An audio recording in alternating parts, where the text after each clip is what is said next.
우리가 하나님께서 우리가 생각할 때 우리 뜻대로 잘 된 것에 대해서 감사를 합니다. 하지만 그것보다 훨씬 더 중요한 것은 하나님께서 하나님의 뜻을 따라서 우리를 인도해 주신 것에 감사하고 그것을 찾는 일입니다. 우리 늘 이제 추수감사절에 성찬식을 했는데 오늘 성찬식을 이렇게 하지 못해서 참 안타까웠는데 이런 마음이 있었습니다. 성도들하고 어떻게 우리가 하나가 될 수 있을까? 어떻게 또 우리가 하나임을 나눌 수 있을까? 생각해 보니까 이 감사를 통해서 하나가 될 수 있겠다 생각했습니다. 그래서 이 감사의 고백을 통하여서 성도 개개인의 하나님께서 은혜를 베푸신 것들을 우리가 함께 듣고 그 감사의 제목을 우리의 감사로 받으면서 우리가 주 안에서 하나 된 것을 누리게 되었다 생각합니다. 하나님께서 우리 교회에 앞으로 더 많은 감사의 제목을 허락하여 주시기를 간절히 원합니다. 성경 말씀을 읽겠습니다. 창세기 48장 15절 16절입니다.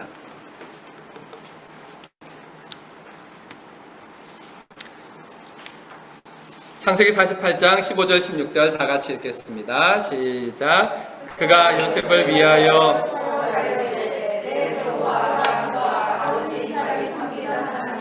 나의 출생으로부터 지금까지 나를 기르신 하나님, 나를 모든 환난에서 건지신 여호와의 사자께서 이 아이들에게 복을 주시오며 이들로 내 이름과 내 조상 아브라함과 이삭의 이름으로 칭하게 하시오며 이들이 세상에서 번식되게 하시기를 원하나이다. 아멘. 오늘 말씀의 제목은 야곱의 축복 세 번째 시간입니다. 축복하시는 하나님, 축복하시는 하나님입니다. 우리 이지영 선생님의 감사는 사실 이제 제가 금요일 밤에 받았습니다. 미리 제가 이제 부탁을 했지요. 이지영 선생님에게 있어서 2021년은 아무것도 되지 못한 해, 아무것도 하지 못한 해, 아무것도 얻지 못한 해입니다. 이지영 선생님이 이제 아이들을 가르치는데 작년 말부터 시작해서 사실은 유치원이 문을 닫았죠. 그래서 아무것도 되지 못하고 아무것도 하지 못하고 아무것도 얻지 못했습니다. 그러나 그런 중에서 하나님께서 주신 은혜가 자신을 돌아보게 했습니다. 그래서 아무것도 아닌 것 같은 저에게, 그리고 하나님을 기억하고 바라보며 찬양하는 자신을 발견하게 되었고 그 찬양과 감사를 성도들과 함께 나누는 것에 감사하였습니다. 인생의 가장 어렵고 힘든 자리에서도 하나님을 발견하고 또 그 하나님께서 선하신 눈길로 나를 바라보고 계시며 그 하나님께서 이미 내게 선하신 일들을 베풀고 계심을 볼 수 있는 것, 그것이 바로 신앙입니다. 성도란 어떤 사람입니까? 어떤 자리에서도 하나님의 선하심을 바라볼 수 있는 사람, 그 사람이 바로 성도입니다.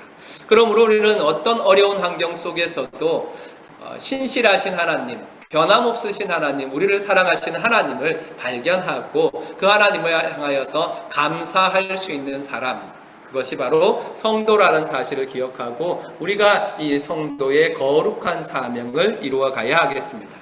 오늘은 추수감사주일입니다. 추수감사주일이 되면 매년마다 우리는 하나님께 감사의 단을 묶어서 예배를 드렸습니다. 성찬식을 통하여서 그리스도의 임재를 체험하였고 우리가 주의 피로 하나 된 가족임을 되새겼습니다. 여전대가 정성스럽게 준비한 점심을 먹으며 함께 기뻐하고 감사하고 즐거워했습니다. 그러나 올해는 쉽게 가라앉지 아니하는 코로나 확산이 우리의 발목을 잡고 있습니다. 추수감사절인데도 성도들과 함께 점심을 먹지 못하고 애찬을 나눌 수 없습니다. 추수감사절인데도 불구하고 성찬식도 할 수 없습니다. 하지만 그럼에도 불구하고 우리는 감사를 멈출 수 없습니다. 왜냐하면 우리 하나님이 여전히 우리와 함께 하시기 때문입니다. 이것이 우리에게 가장 중요한 것입니다. 하나님이 함께 하신다. 우리의 감사의 이유가 하나님이 함께 하신다, 하나님이 살아계신다 하는 그것이기 때문에 그렇습니다. 이곳에 계신 우리 하나님은 어떤 분이십니까? 이곳에 임재하셔서 우리의 예배를 받으시는 하나님은 어떤 분이십니까? 오늘 우리가 읽은 이스라엘의 고백 속에서 찾을 수 있습니다. 이스라엘은 지금 죽음을 앞두고 있습니다. 곧 세상을 떠나게 될 것입니다. 그러나 마지막 힘을 내어서 지팡이를 의지하여 침상에 일어나서 사랑하는 자녀들을 축복하고 있습니다. 그는 족장으로서 이 거룩하고 고귀한 마지막 사명을 감당하고 있습니다. 이스라엘은 손들고 자녀들을 축복하면서 자신의 삶을 통해서 체험하였던 하나님에 대해서 고백합니다. 나는 이 하나님 때문에 너희들을 축복할 수 있다. 나는 이 하나님 때문에 너희들에게 하나님의 이름으로 축복할 수 있다. 이렇게 고백하고 있는 것입니다. 이 하나님 고백, 그것이 야곱의 축복에 있어서 중심 고갱이입니다. 그의 하나님은 어떤 하나님입니까? 첫 번째, 영원하신 하나님이라 그랬습니다. 영원하신 하나님, 역사적인 하나님이란 말입니다. 역사 속에서 증명된 하나님이라는 뜻입니다. 15절에 그렇게 고백합니다. 내 조부 아브라함과 아버지 이삭이 섬기던 하나님, 이 하나님은 어떤 하나님이시냐? 나의 할아버지 아브라함이 섬기던 하나님, 나의 아버지 이삭이 섬기던 하나님, 그렇게 고백하고 있습니다. 이스라엘의 하나님은 그냥 어느 날 갑자기 그에게 나타난 하나님이 아니셨습니다. 아브라함의 하나님이셨으며 이삭의 하나님이셨으며 그리고 오늘 야곱의 하나님, 이스라엘의 하나님이었습니다. 그래서 이렇게 우리 함께 출애굽기 3장 16절을 읽겠습니다. 다 같이 읽겠습니다. 시작. 너는 가서 이스라엘의 장로들을 모으고 그들에게 이르기를 여호와 너희 조상의 하나님 곧 아브라함과 이삭과 야곱의 하나님이 내게 나타나 이르시되 내가 너희를 돌보아 너희가 애굽에서 당한 일을 확실히 보았노라. 아멘. 하나님께서 모세를 이집트에 보내면서 자신에 대해서 설명하는 것입니다. 하나님께서 모세를 통하여서 이스라엘의 그들을 구원하시겠다고 하나님에 대해서 말씀하실 때 그 이스라엘 백성들이 당신은 누구십니까? 당신을 보내신 사람이 누구입니까? 라고 묻는다면 이렇게 대답하라고 하셨습니다. 여호와 너희 조상의 하나님 아브라함과 이삭과 야곱의 하나님이 너희를 구원하신다. 그렇게 말하라고 했습니다. 그렇습니다. 하나님은 모르는 신이 아닙니다. 성도들의 역사 속에서 이미 증명된 하나님이죠. 아브라함의 삶을 통해서 이삭의 삶을 통해서 또 야곱의 삶을 통해서 살아계시고 전능하시며 신실하시게 약속하신 언약을 그대로 이루시는 하나님이라는 사실이 이미 증명된 분이다. 그런 의미입니다. 그래서 이스라엘은 나의 할아버지가 섬겼던 하나님, 나의 아버지가 섬겼던 하나님이라고 고백했던 것입니다. 하나님은 이스라엘의 할아버지 아브라함을 갈대아 우르에서 부르신 하나님이셨습니다. 하나님은 아브라함에게 축복의 약속을 주시고 이스라엘의 청사진을 말씀해 주셨습니다. 창세기 12장 1절과 2절에 보면 여호와께서 아브라함에게 이르시되 너는 너의 고향과 친척과 아버지의 집을 떠나 내가 내게 보여줄 땅으로 가라. 내가 너로 큰 민족을 이루고 내게 복을 주고 내 이름을 창대하게 하리니 너는 복이 될지라. 바로 아브라함의 하나님입니다. 아브라함의 하나님, 그를 부르신 하나님, 그를 인도하신 하나님, 그에게 축복을 주시겠다 약속하신 하나님, 그 하나님이 이스라엘의 하나님이 되셨습니다. 또 계속해서 이삭의 하나님이시기도 합니다. 이삭에게도 신실한 언약의 하나님이셨습니다. 창세기 26장에 이삭에게 하나님이 말씀하십니다. 이 땅에 거류하면 내가 너와 함께 있어 내게 복을 주고 내가 이 모든 땅을 너와 내 자손에게 주리라. 내가 내 아버지 아브라함에게 맹세한 것을 이루어 내 자손을 하늘의 별과 같이 번성하게 하며 이 모든 땅을 내 자손에게 주리니 내 자손으로 말미암아 천하 만민이 복을 받으리라고 말씀하셨습니다. 이렇게 이삭의 삶에도 찾아오시어서 언약을 아브라함 때부터 약속하신 언약을 하나도 변하지 아니하시고 신실하게 이루어오신 하나님, 그 이삭의 하나님이 이스라엘의 하나님이셨습니다. 이 하나님과 하나님의 언약에 대해 이스라엘은 할아버지와 아버지를 통해서 들었을 것입니다. 듣기만 하였습니까? 아브라함이 그렇게 고백하지 않았겠습니까? 이 하나님이 정말 나의 하나님이시다. 진짜 나를 지금까지 인도하셨다. 그렇게 고백했을 것이며 아버지 이삭도 야곱에게 그렇게 전했을 것입니다. 이 하나님께서 내 평생의 언약을 지키시며 신실하게 인도하셨다. 그렇게 고백하였을 것입니다. 그리고 야곱도 그의 평생을 통하여서 하나님의 언약의 계승자가 되어서 하나님의 함께 하심을 체험하였습니다. 그래서 이스라엘은 고백하고 있습니다. 뭐라고 고백합니까? 나의 하나님은 나의 아버지의 하나님이십니다. 나의 하나님은 나의 할아버지의 하나님이십니다. 이제 시간을 초월하여서 영원히 나의 하나님이 되셨을 뿐만 아니라 내 아들의 하나님, 내 아들들의 아들들의 하나님이 되시기를 원하십니다. 그렇게 고백하고 있습니다. 사랑하는 성도 여러분, 이 사실을 믿으십니까? 우리가 아브라함과 이삭과 야곱의 하나님을 통하여서 배우는 것이 무엇입니까? 바로 아브라함의 하나님, 이삭의 하나님, 야곱의 하나님, 그 영원하신 하나님이 나의 하나님이라는 사실입니다. 아브라함을 부르신 하나님께서 나를 부르셨습니다. 이삭을 인도하신 하나님께서 나를 인도하셨습니다. 이스라엘을 축복하신 하나님께서 나를 축복하셨습니다. 그러므로 이 영원하신 하나님, 아브라함의 하나님이셨으며 이삭의 하나님이셨으며 이스라엘의 하나님이셨던 그 하나님께서 나의 하나님이시며 내 아이들의 하나님이시며 내 자손들의 하나님이 되실 것이라는 사실을 믿을 수 있는 것입니다. 이 영원하신 하나님이 저와 여러분들의 감사의 제목이 되시기를 주님의 이름으로 축원합니다. 아멘. 두 번째는 목자이신 하나님. 이스라엘은 이제 하나님에 대해서 고백합니다. 하나님은 나의 목자가 되셨다. 뭐라고 고백합니까? 15절에 그렇게 고백합니다. 나의 출생으로부터 지금까지 나를 기르신 하나님이라고 고백했습니다. 여기에 기르다라는 말은 이스라엘 곧 야곱에게는 굉장히 친숙한 단어입니다. 왜냐하면 이 단어는 양을 치다, 양을 먹이다 라는 뜻을 가지고 목자들이 늘 사용했던 말이기 때문입니다. 목자였던 이스라엘은 그의 삶을 통해서 체험한 하나님을 이렇게 고백하고 있습니다.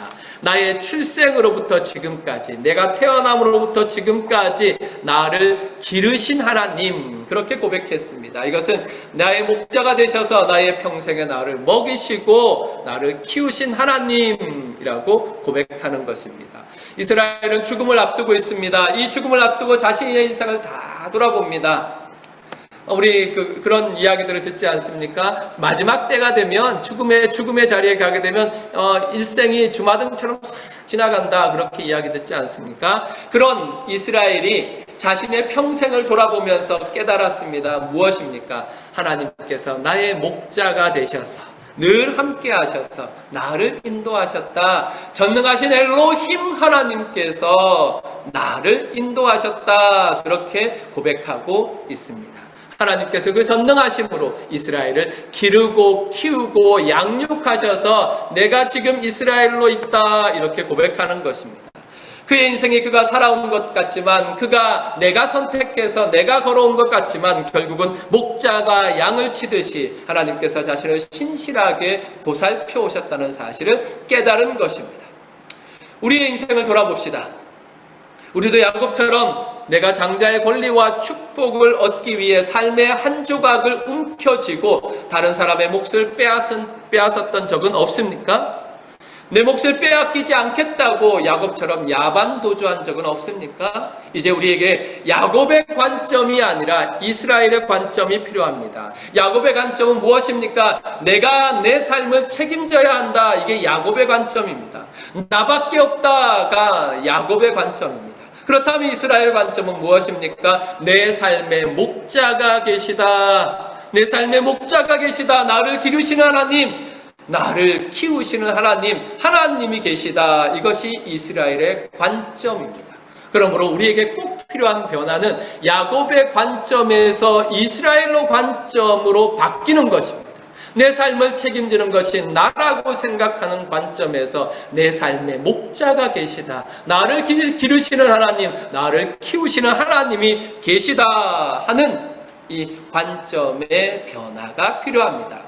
나의 출생으로부터 지금까지 나를 기르신 하나님을 발견할 때 우리는 이렇게 고백할 수 있습니다. 시편 23편의 또 다른 목자였던 다윗의 고백입니다. 우리 다 같이 읽겠습니다. 1절부터 3절까지 읽겠습니다. 시작. 여호와는 나의 목자시니 내게 부족함이 없으리로다. 그가 나를 푸른 풀밭에 누이시며 쉴만한 물가로 인도하시는도다. 내 영혼을 소생시키시고 자기 이름을 위하여 의의 길로 인도하시는도다. 아멘. 우리도 다윗처럼 나의 목자가 되신 하나님을 고백하실 수 있기를 바랍니다. 다윗처럼 내 목자가 되시는 하나님 때문에 쉴만한 물가와 푸른 초장으로 의의 길로 인도하시는 하나님을 발견하시길 원합니다. 그러므로 말미암아 우리도 저와 여러분들도 목자 되신 하나님, 그 하나님을 발견함으로 말미암아 야곱이 이스라엘이 고백했던 것처럼 나의 출생으로부터 지금까지 나를 기르신 하나님, 그 하나님, 목자 되신 하나님이 우리의 감사의 제목이 되시기를 주님의 이름으로 축원합니다. 아멘. 세 번째는 구원의 하나님입니다. 16절에 그렇게 고백합니다. 나를 모든 환난에서 건지신 여호와의 사자께서라고 고백했습니다. 이 고백 속에는 두 가지 아주 중요한, 구원에 있어서 아주 중요한 단어가 들어가 있습니다. 하나는 건지다라는 말이고 또 하나는 여호와의 사자입니다.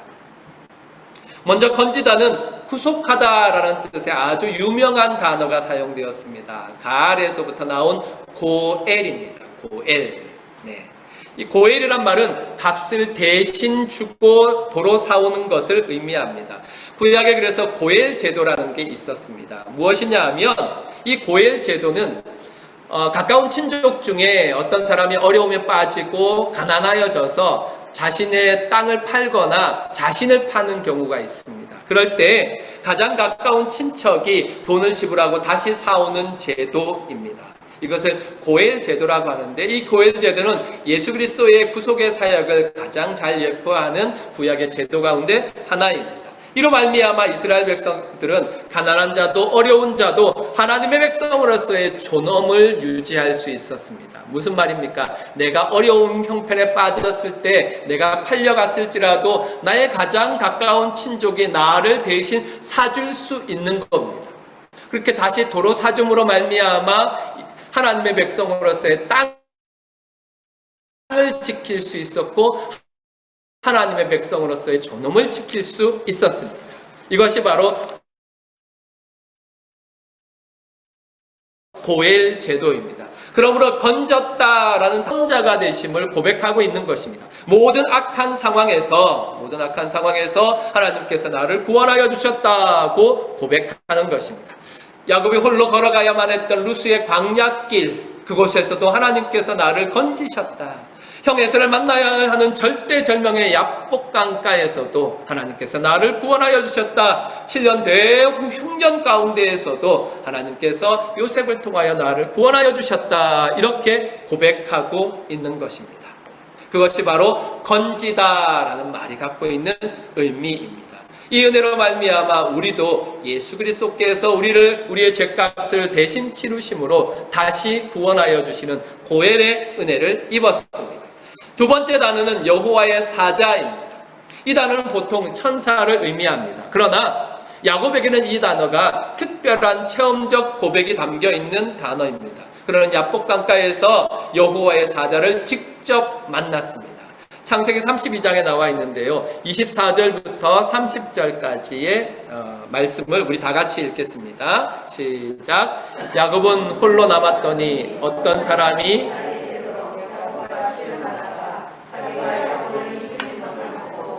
그야 야곱의 허벅지 관절을 치매 야곱의 허벅지 관절이 그 사람과 씨름할 때에 어긋났더라. 그가 이르되 날이 세려하니 나로 가게 하라. 야곱이 이르되 당신이 내게 축복하지 아니하면 가게 하지 아니하겠나이다. 그 사람이 그에게 이르되 내 이름이 무엇이냐? 그가 이르되 야곱이니이다. 그가 이르되 내 이름을 다시는 야곱이라 부를 것이 아니라 이스라엘이라 부를 것이니 이는 내가 하나님과 및 사람들과 겨루어 이겼음이니라.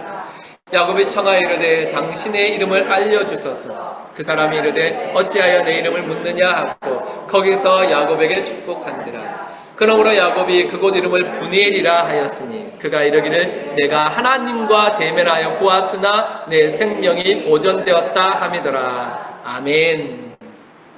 야곱은 자신을 찾아온 여호와의 사자를 만났습니다. 그리고 그 사자가 바로 하나님 자신이란 사실을 깨달았습니다. 이때 나타나신 하나님은 인생 가운데 찾아오신 바로 구약에 나타나신 성자 예수님입니다. 야곱은 하나님의 구원을 체험하고 야곱에서 이스라엘이 되었습니다. 마치 우리가 예수 그리스도를 만나 죄인에서 성도가 되고 의인이 된 것처럼 그런 놀라운 체험을 하였습니다. 우리 인생의 가장 중요한, 하나님을 향한 가장 중요한 고백이 무엇입니까? 우리에게 있는 축복 중에 축복, 고백 중에 고백이 무엇입니까? 감사의 제목 중에 제목이 무엇입니까? 바로 나를 구원하신 하나님, 나를 죄에서 구원하신 하나님, 나를 심판에서 구원하신 하나님, 나를 영벌에서 구원하신 하나님 아니겠습니까? 우리는 이 하나님에 대한 분명한 고백이 있어야 합니다. 베드로는 그래서 고백합니다. 마태복음 16장 16절에 주께서 너희는 나를 누구라 하느냐 라고 물으실 때 분명하게 고백합니다. 주는 그리스도 메시아 구원자시요 살아계신 하나님의 아들이시니이다 고백했습니다. 그러므로 우리도 이스라엘이 고백했던 것처럼, 베드로가 고백했던 것처럼 나의 구원자이신 하나님, 그 하나님을 고백함으로 나를 구원하신 하나님이 우리의 감사의 제목이 되시기를 주님의 이름으로 축원합니다. 사랑하는 성도 여러분, 이스라엘은 자신의 평생을 통해 경험한 영원하신 하나님, 목자이신 하나님, 구원자이신 하나님을 고백하였습니다. 그리고 그 하나님의 이름으로 자손들을 축복하였습니다. 우리는 무엇으로 사람들에게 하나님을 고백하시길 원하십니까? 우리는 무엇으로 우리의 자녀들에게 나의 하나님을 고백하고 싶으십니까? 우리에게 오늘 우리가 함께 나와서 하나님 감사합니다. 나에게 이런 일을 행하여 주신 하나님, 나를 이렇게 지켜주신 하나님, 나를 이렇게 인도하신 하나님을 고백하였습니다. 이 고백이 우리의 매일매일의 삶에서 필요합니다. 우리는 하나님을 향한 감사의 제목을 가지고 있어야 하는 것입니다. 이스라엘이 고백합니다. 이스라엘의 요셉에게 또 이르되 나는 죽으나 그랬어. 나는 죽으나 하나님이 너희와 함께 계시사 너희를 인도하여 너희 조상의 땅으로 돌아가게 하시려니와 라고 고백했습니다. 우리도 우리의 삶에 역사하신 하나님의 은혜를 고백하지 않을 수 없습니다. 왜냐하면 이 어려움 속에도 하나님께서 우리를 이 예배의 자리로 불러주셨기 때문입니다. 이곳에서 우리가 주의 이름으로 함께 예배 드릴 수 있도록 하셨기 때문입니다. 이곳에서 우리에게 찾아오시어서 말씀하여 주시고 하나님이 영원하시며 하나님이 목자가 되시며 하나님께서 우리에게 구원을 베푸신다는 사실을 깨닫게 하셨기 때문에 그렇습니다. 그러므로 우리는 함께 고백해야 합니다. 시편 106편 1절에 있는 것처럼 할렐루야 여호와께 감사하라 그는 선하시며 그 인자하심이 영원함이로다. 그렇게 고백할 수 있어야 합니다. 그러므로 우리는 영원하신 하나님, 어제도 오늘도 내일도 우리의 아버지가 되시는 그 영원하신 하나님께 감사해야 하겠습니다. 함께 고백하겠습니다. 영원하신 하나님 감사합니다. 영원하신 하나님 감사합니다. 그렇습니다. 우리는 영원하신 하나님께 감사해야 합니다. 오늘 또 우리 장로님께서 기도 중에 함께 읽은 본문인데요. 하박국 3장 17절부터 18절까지 다 같이 읽겠습니다. 시작. 비록 무화과 나무가 무성하지 못하며 포도나무에 열매가 없으며 감람나무에 소출이 없으며 밭에 먹을 것이 없으며 우리의 양이 없으며 외양간에 소가 없을지라도 나는 여호와로 말미암아 즐거워하며 나의 구원의 하나님으로 말미암아 기뻐하리로다. 아멘. 나는 여호와로 말미암아 즐거워하며 나의 구원의 하나님으로 말미암아 기뻐하리로다. 이 감사가 우리의 감사가 되길 원합니다. 함께 고백합시다. 구원의 목자이신 하나님 감사합니다. 이 영원하신 하나님, 목자 되신 하나님, 구원하시는 하나님이 저와 여러분에게 항상 감사의 제목으로 존재하시기를 주님의 이름으로 축원합니다. 아멘. 우리 함께 찬양하겠습니다. 공중 나는 새를 보라.